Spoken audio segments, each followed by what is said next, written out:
IMF का जो वफ्द पाकिस्तान आया हुआ था वो मुज़ाकरात कंक्लूड करके वापस चला गया है और एक बड़ी मज़ेदार चीज़ हुई है। उन्होंने इसहाक डार की मिन्नतें की हैं, हाथ जोड़कर कहा है कि भाई मीडिया को कोई गैर ज़रूरी बयान मत देना।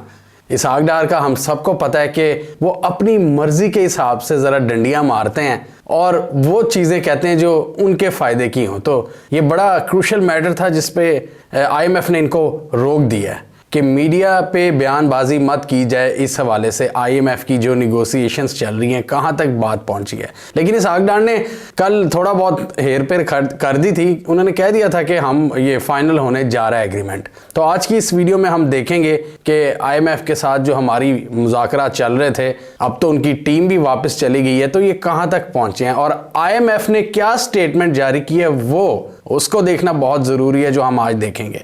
1 फरवरी को ये टीम पाकिस्तान आई थी जो पाकिस्तान की फाइनेंस टीम के साथ मुज़ाकरात कर रही थी। ये मुज़ाकरात अब ख़त्म हो गए हैं। वैसे तो जो तरीक़ाकार है वो ये है कि यहाँ पर जो भी स्टाफ आया होता है आईएमएफ का, तो एक स्टाफ लेवल एग्रीमेंट होता है फाइनलाइज। उसके बाद वो फिर वापस जाके वो सारी अपनी मेन टीम के साथ बातचीत करते हैं और फिर पैकेज सिक्योर होता है। पाकिस्तान की आईएमएफ से $6 बिलियन के पैकेज के हवाले से बातचीत चल रही है पिछले कई महीनों से, लेकिन चीज़ें फाइनलाइज नहीं हो रही। उनकी कुछ डिमांड्स हैं और हमारी हुकूमत कुछ चीज़ों पर अड़ी हुई है और ये जो मुज़ाकरात चल रहे हैं इसके बाद हमें सिर्फ $1.1 बिलियन मिलेगा। हमारी इकॉनमी इतनी ज़्यादा गिर चुकी है कि हम $1 बिलियन को तरस रहे हैं। हमारे फॉरेन एक्सचेंज रिजर्व्स की अगर बात करें तो कल उनमें मज़ीद गिरावट देखने को मिली है और वो $3 बिलियन की ख़तरनाक हद से भी नीचे चले गए हैं।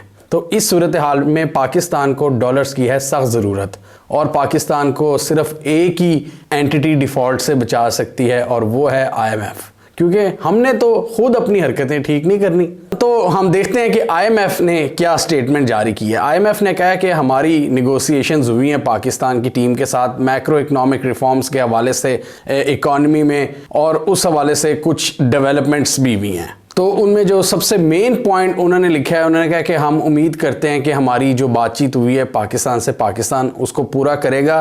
रेवेन्यूज़ में इजाफा किया जाएगा, यानी कि मज़ीद टैक्स लगाए जाएंगे। रेवेन्यूज़ एक स्टेट कैसे इकट्ठा करती है? टैक्सेस के थ्रू। तो मज़ीद टैक्सेस लगाने का ऑब्वियसली उन्होंने कहा है और हमने इस वीडियो में पूरा एक्सप्लेन किया था कि वो कौन कौन सी डिमांड्स हैं जो आईएमएफ पाकिस्तान की गवर्नमेंट से मुतालबा कर रहा है, जो इसी वजह से अभी फाइनलाइज नहीं हो पा रही चीज़ें। वो बड़ी, जिस पर शहबाज शरीफ ने कहा था कि सानू बड़ा टफ टाइम देंदे पे ने लोग। आईएमएफ कह रहा है कि आप जो सब्सिडीज हैं वो ख़त्म करें, जो आपकी इंडस्ट्री को आपने सब्सिडीज दी हुई हैं वो सारी ख़त्म करें। आईएमएफ कह रहा है अगर आपने एलीट लोगों पर टैक्स नहीं लगाना है, इंडस्ट्रियलिस्ट पर, रियल एस्टेट सेक्टर पर या शुगर मिल ओनर्स पर, जिसपे ये सारे खुद पॉलिटिशियंस जिनको ओन करते हैं, तो फिर आईएमएफ कह रहा है फिर ठीक है, गरीब को तुनो, सब्सिडीज ख़त्म करो, बाकी चीज़ों की जो कीमतें वो बढ़ाओ। उसमें वो ये कह रहा है कि पेट्रोलियम लेवी बढ़ाओ, यानी कि पेट्रोलियम मसनूआत में इजाफा करो, डीजल में इजाफा करो, बिजली में इजाफा करो, टैक्सेस मजीद लगाओ। ये आईएमएफ की डिमांड्स है और वो इन्होंने मेंशन किया है कि पाकिस्तान को इस पे हमारी बातचीत हुई है और हम उम्मीद करते हैं कि पाकिस्तान इनको पूरा करेगा। और इसके अलावा आईएमएफ की एक और बड़ी पुरानी ख्वाहिश है जो इमरान खान के दौर में भी उनकी निगोशिएशंस चलती थी स्टेट बैंक और इमरान खान की गवर्नमेंट के साथ, वो ये थी कि जो डॉलर का रेट है वो मार्केट तयन करेगी। मतलब हुकूमत या स्टेट बैंक उसको आर्टिफिशियली कंट्रोल नहीं कर सकेंगे। और ये बड़ी पुरानी हम बहस देख रहे हैं। इसहाक डार ने आते ही $3 बिलियन का पाकिस्तान को चूना लगाया और उससे क्या हुआ कि उन्होंने आर्टिफिशियली रुपए को मजबूत रखने की कोशिश की, 220-25 तक रखा, जबकि उसका मार्केट रेट उस वक्त 256 चल रहा था। तो अब जब आईएमएफ ने फुल डंडा दिया इन्हें पिछले 2 हफ्तों से, जब डिफ़ॉल्ट की सिचुएशन बड़ी ख़तरनाक हो गई, तो तब इन्होंने जैसे ही वो उस आर्टिफिशियली जो इन्होंने स्ट्रॉन्ग रखा हुआ था उससे हाथ हटाया, तो आज देख लें 280 के करीब पहुंचा हुआ है डॉलर। ये आईएमएफ चाहता है। आईएमएफ कहता है कि मार्केट तयन करेगी और ऑब्वियसली जब आपकी स्टेट के पास डॉलर्स ना हो तो फिर यही होता है, आपका जो रुपया है, जो आपकी लोकल करेंसी है, वो बहुत ज़्यादा वीक हो जाती है। और यही रीज़न है इस वक्त डॉलर क्यों इतना महंगा हुआ है। ये इसमें आईएमएफ की कोई गलती नहीं है, ये हमारी अपनी नाकामियाँ हैं हमारी स्टेट की, कि हमारी एक्सपोर्ट ज़्यादा नहीं है, हमारी इंपोर्ट बेस्ड इकॉनमी है, इंपोर्ट को इन्होंने बड़ा जोर लगा के रोका हुआ है, फिर भी डॉलर बेसिकली कहीं से नहीं आ रहा क्योंकि मुल्क की हालात ही इतने पैड़े हैं, इन्वेस्टमेंट कोई नहीं आ रही, बाहर से डॉलर नहीं आ रहा। तो फॉरेन एक्सचेंज के रिजर्व्स हमारे स्टेट बैंक के पास $3 बिलियन से भी कम रह गए हैं। तो जब ऐसी सूरत हाल होगी तो आप आर्टिफिशियली रुपये को मजबूत नहीं रख सकते। तो IMF कह रहा है नो ब्रो, इसको आप मार्केट को तयन करने दो कि डॉलर का रेट क्या होगा। स्टेट बैंक या हुकूमत मुदाखलत ना ही करे तो अच्छा है। और एक और उन्होंने डिमांड किया IMF ने कि सर्कुलर डेट जो है वो इन्होंने अपनी स्टेटमेंट में भी मेंशन किया कि आपका जो गर्दिशी खसारा है, ये जो आपकी जो थैंक्स टू बेनज़ीर साहब और जरदारी साहब जिन्होंने इतने बुरे एग्रीमेंट किए थे IPPs के साथ, जो पावर प्रोड्यूसर्स हैं, जो ईंधन पर बिजली बनाते हैं और अपना इतना ज़्यादा प्रॉफिट रखते हैं, उसकी वजह से मतलब उनको प्रॉफिट होता गया और पाकिस्तान की आवाम पर बहुत ज़्यादा बोझ पड़ता गया। और स्टेट पर भी ऑब्वियसली स्टेट उन्हें सब्सिडीज़ देती थी, तो सब्सिडीज़ की वजह से हमारे पर ये बहुत ज़्यादा कर्जा चढ़ चुका है। अब IMF की ये डिमांड है कि उसको रोका जाए, मज़ीद ऐड ना किया जाए। इस वक्त मुझे एग्जैक्ट नहीं पता, आप गूगल पे सर्च कर सकते हैं। इतना मुझे पता है 2000 बिलियन रुपीस से ज़्यादा हो चुका है ये गर्दिशी खसारा, सर्कुलर डेट। तो इसको उन्होंने कहा कि मज़ीद मत बढ़ाना। तो हुकूमत पाकिस्तान इस हवाले से वो चाह रहे हैं कि पक्का कोई मुआहदा करे। और फिर उनकी डिमांड ये है कि जी जो आपने पेट्रोलियम लेवी बढ़ानी है या सब्सिडीज़ ख़त्म करनी है, इस पर कानून साजी होनी चाहिए। हमें मुंह ज़ुबानी नहीं चाहिए, हमें इस पर कानून साजी चाहिए। इसलिए इसहाक डार ने भी कहा कि हम कोई बिल इंट्रोड्यूस करवाएंगे या सदारती ऑर्डिनेंस के थ्रू ये सारी चीज़ें करेंगे। अब वही बात आ गई ना कि इसमें फिर पॉलिटिकल स्टेबिलिटी की ज़रूरत होती है। IMF ने पिछली मीटिंग में ये भी कहा था कि आपको मतलब जो अपोजिशन है, जो इमरान खान या PTI वगैरह है, उनको भी ऑन बोर्ड लेना पड़ेगा। और उसकी रीज़न हमने इस वीडियो में बताई थी कि कोई भी जब पैसा दे रहा होता है आपको कोई भी लेंडर, तो वो ये कहता है कि आपके यहाँ स्टेबिलिटी कितनी है, मतलब आप मुझे वापस कर पाओगे भी कि नहीं। तो इस बार हम यही देख रहे हैं कि सारी दुनिया सीधी हुई है हमारे सामने कि भाई पहले अपना बताओ, पहले अपना तरीकाकार हमसे फाइनल करो, तब हम पैसे देंगे। हम इस बार गारंटीज के बगैर नहीं पैसे देने वाले। और एक और चीज़ उन्होंने मेंशन की गारंटीज में ही जो आती है, उन्होंने कहा ये भी ज़रा फाइनलाइज करें कि इस एग्रीमेंट के बाद आपको दोस्त ममालिक से डॉलर्स मिलेंगे कि नहीं, हमें ये भी बताएं।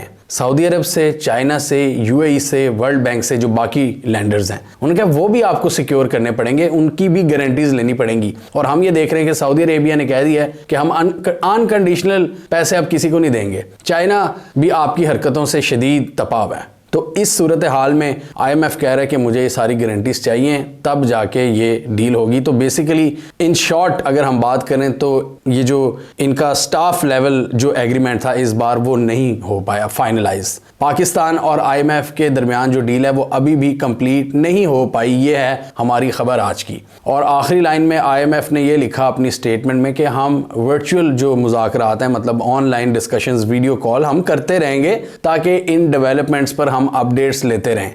डेवलपमेंट मतलब वो कह रहे हैं ये करोगे तो हम पैसे देंगे। और हुकूमत पाकिस्तान का मौक़िफ़ ये है कि हम थोड़ा आहिस्ता आहिस्ता करेंगे, एक झटके में ना करने दें। वो उन्होंने शायद आपको मज़ीद 10 दिन और दिए हैं। और इस हवाले से एक डॉक्यूमेंट होता है जिसको कहते हैं MEFP, memorandum of economic and financial policies, यानी इसमें वो सारी पॉलिसीज़ IMF ने सारा डिटेल में लिखा हुआ है कि क्या क्या करना है आपने, क्या क्या वो काम हैं जो आपने करने हैं, जो हमने अभी आपको सारे बता दिए हैं। जिसमें दोबारा अगर हम ब्रीफली इसको रिव्यू करें तो वो कह रहे हैं कि आपका डॉलर का रेट मार्केट तयन करेगी, फिर पॉलिटिकल स्टेबिलिटी, फिर वो कहते हैं हमें गारंटी चाहिए कि दूसरी जगहों से भी आपको डॉलर्स मिलेंगे या नहीं मिलेंगे, आप सब्सिडीज़ ख़त्म करेंगे, आप पेट्रोलियम लेवी बढ़ाएंगे और इस हवाले से कानून साजी करेंगे। और इस हवाले से हुकूमत ने यह भी यकीन दहानी कराई है कि 1 मार्च और 1 अप्रैल को पेट्रोलियम लेवी की मद में 5-5 रुपये बढ़ाए जाएंगे। ये सिर्फ पेट्रोलियम लेवी की हद तक है, अभी GST कितना लगना है ये हम कुछ नहीं बता सकते, लेकिन 5-5 रुपये तो महंगा होगा ही होगा। यानी अभी 250 का है तो 260 का तो मैं आपको बता रहा हूँ। हुकूमत का अब कितना इरादा है वो नहीं हम कुछ कह सकते। तो कुछ चीज़ों पर हुकूमत एग्री कर गई है, कुछ चीज़ों पर नहीं अभी तक वो शायद कर पा रहे, क्योंकि उनको ये भी डर है कि हमें मज़ीद गालियाँ पड़ेगी अवाम से, क्योंकि IMF की शराइत बहुत सख्त हैं। शहबाज शरीफ भी कह चुके हैं कि हमारे त्राह निकल गए हैं। तो जब तक ये शराइत IMF की ये पूरी नहीं होंगी हमें $1 बिलियन नहीं मिलेगा।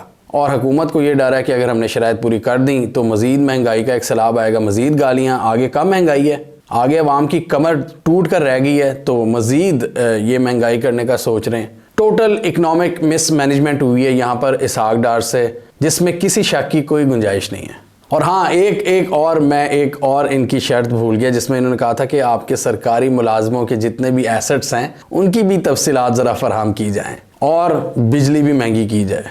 इस बार एक यूनिक चीज़ हुई है पाकिस्तान की तारीख में। पहली बार हमने कभी अपनी इकॉनमी को सीरियसली दुरुस्त करने की कोशिश तो नहीं की थी, लेकिन क्या होता था कि IMF वगैरह आ जाते थे, दोस्त मुल्क आ जाते थे। इस बार कोई भी नहीं आ रहा। इस बार क्यों नहीं कोई आ रहा कि आपकी ये जो रजीम चेंज के बाद इनकी पॉलिसीज़ हैं, ये PDM रजीम की, इसने पूरी दुनिया को मायूस किया। ये मैंने पिछली वीडियो में भी कहा था कि सबसे पहले तो आपकी अवाम मायूस हुई है, अवाम के बाद इन्वेस्टर मायूस हुआ है। ये दो चीज़ों का एतमाद ये हुकूमत खो चुकी है। इसीलिए आरिफ अलवी ने भी कहा है कि टाइमली इलेक्शंस करवाए जाएं ताकि मुल्क में कोई एतमाद की फ़ज़ा कायम हो। आपकी इकॉनमी नहीं सही हो सकती जब तक आपकी अनसर्टेनिटी रहेगी, पॉलिटिकल इंस्टेबिलिटी रहेगी। आप देखें इस वक्त वो सूरत हाल है कि टोटल अनसर्टेनिटी छाई हुई है मार्केट्स में। मार्केट्स बहुत पैनिक मोड में हैं। आज भी स्टॉक मार्केट गिरी है जब मैं ये वीडियो बना रहा हूँ, तो मार्केट्स बहुत ज़्यादा परेशान है। मार्केट्स यानी इन्वेस्टर्स और दूसरा आपकी जो आम पॉपुलेशन है, आम पॉपुलेशन ही एक सेंटिमेंट बनाती है मार्केट का। तो पॉपुलेशन को कुछ नहीं पता, मुझे कुछ नहीं पता कि यार कल को क्या हालात होंगे। कभी खबर आती है कि पंजाब के पेट्रोल पंप्स पे पेट्रोल नहीं मिल रहा, फिर खबर आती है कोई बिजली का ब्रेकडाउन हो सकता है, इंटरनेट बंद हो सकता है। ये बहुत ज़्यादा अनसर्टन सिचुएशंस हैं, क्योंकि सबको पता है कि अगर, और फिर आपके फॉरेन एक्सचेंज के रिजर्व $3 बिलियन रह गए हैं। लोग ये भी सोच रहे हैं कि अगर खुदा ना खास्ता ये जब ख़त्म होंगे 12-15 दिन तक, तो फिर जब आप पेट्रोल इंपोर्ट नहीं कर सकेंगे, तो पेट्रोल अगर इंपोर्ट नहीं करेंगे तो फिर बिजली नहीं आएगी, बिजली नहीं आएगी तो सारा काम रुक जाएगा। फिर पेट्रोल से बाकी ट्रांसपोर्टेशन, पूरी लॉजिस्टिक्स, आपकी गाड़ियाँ नहीं चलेंगी, आपकी माल बरदार गाड़ियाँ नहीं चलेंगी। उसकी वजह से सारी सप्लाई चेन मुतासर हो जाएगी। आपका फूड एक क्राइसिस जन्म ले सकता है, आपकी फूड मंडियों तक नहीं पहुँच सकेगी। तो ये बहुत ज़्यादा सीरियस चैलेंजेस हैं। यही वो चीज़ें जिनकी वजह से इस वक्त पाकिस्तान में मज़ीद इन्वेस्टमेंट नहीं आ रही। क्रेडिट रेटिंग एजेंसीज की जानिब से हमारी जो बिजनेस आउटलुक है वो नेगेटिव हो चुकी है इस रजीम के आने के बाद, क्योंकि शदीद लेवल की अनसर्टेनिटी है अवाम में भी और इन्वेस्टर्स में भी। और इसी वजह से आपके जो फॉरेन एक्सचेंज के रिजर्व्स हैं वो ड्राई हो रहे हैं, नई मज़ीद उसमें इन्वेस्टमेंट या मज़ीद डॉलर नहीं आ रहा। तो इसलिए IMF इस बार सीधा हो गया। उसने कहा कि भाई अपनी हरकतें पहले ठीक करो, नहीं तो आप बच्चे नहीं हो कि हर बार हम आपको दूध पिलाएं और आप जब रो रहे हो। तो इस बार बच्चों वाला एटीट्यूड वो हमारा कबूल नहीं कर रहे।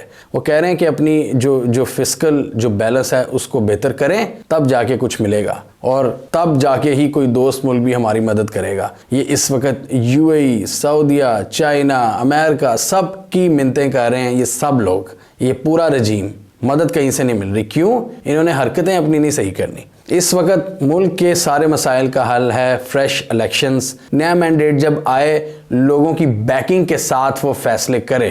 अगर ये कोई टेक्नोक्रेटिक सेटअप या इस तरह के किसी मजाक की तरफ जाते हैं तो लोग टोटली रिजेक्ट कर देंगे।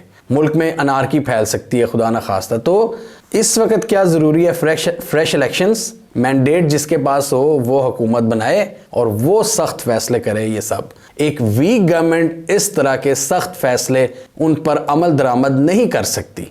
ये बात बहुत आसान है समझने की, अगर कोई समझना चाहे, अगर कोई पाकिस्तान को बचाना चाहे।